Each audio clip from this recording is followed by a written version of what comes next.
This is EatSure Presents the RCB Podcast.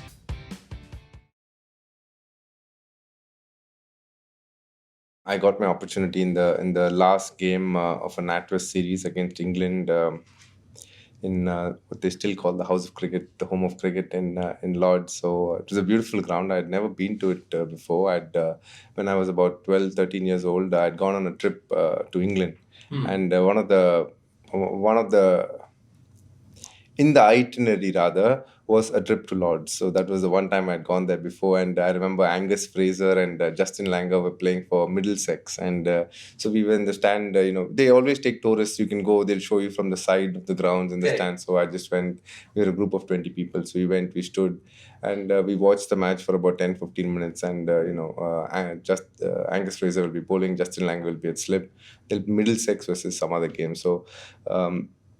I watched that for 10-15 minutes, and then I walked out, and obviously I never imagined I'll be part of that. I mean, I'll be playing in that ground, but a few years later I ended up having my debut there, and it was a good game. I did well as a wicket keeper, and most importantly Team India won, and it was a slightly low scoring game, so it was a very good game, a bit of a thriller, and we ended up crossing the line, so it was good.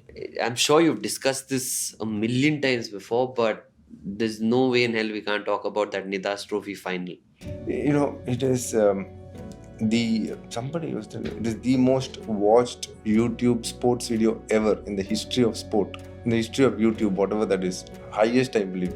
Yeah? And the second most watched sports video ever is the 19th over.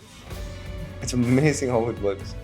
It has 22 crore views. That means 22 crore people have seen you play those 6 balls. So there are 2 videos, one obviously of the whole thing, and then probably there's a single or whatever between you and another gentleman. They've edited that person out and they've just put a video of you. And that video has 13 crore views. Just talk us through that game. Now, what happened? So the backstory was that we played in Sri Lanka, Nidahas Trophy, and Sri Lanka had won their first 2 matches in that league phase. It was a tri-nation tournament, so each one had to play each other twice.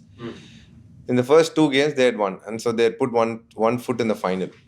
It so happened that they ended up losing their last 2 matches, and rather badly so, and won to Bangladesh. And then they ended up losing out on a chance in the final. And when they lost the second game, I think Bangladesh had a go at them and did something like Nagin dance, this, that, and all that. And one bowler took 1 wicket and celebrated that way, and they got very pissed apparently. So that final, the whole Sri Lanka turned up. I thought their only aim was to see Bangladesh lose. So when you're facing 2 overs 34, obviously you're thinking about where to hit boundaries and all that. So I was calculating, okay, I'll hit here. And I got myself into good positions, played some good shots, and they didn't see it coming because they had obviously done really well. That bowler also had bowled really well. Rubil Hossain. He bowled really well. So there are a lot of things going their way. It was coming out nicely from his hand. So I hit a couple of good shots, and then whatever, it just happened, and got lucky.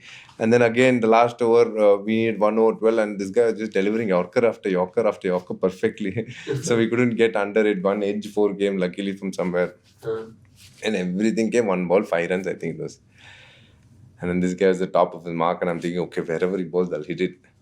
And I believe as he's running in, I believe that okay, I can definitely do it, because before that, too many people were talking to him and giving advice and all that. So I thought, okay, this might be slightly nervous or confused. And I was pretty sure, okay, this guy, wherever he bowls, I hit it. And he bowled decent ball, actually. It's not a bad ball. It was outside the off stump, what the bowling coaches generally would want you to do, outside the off stump, slightly full.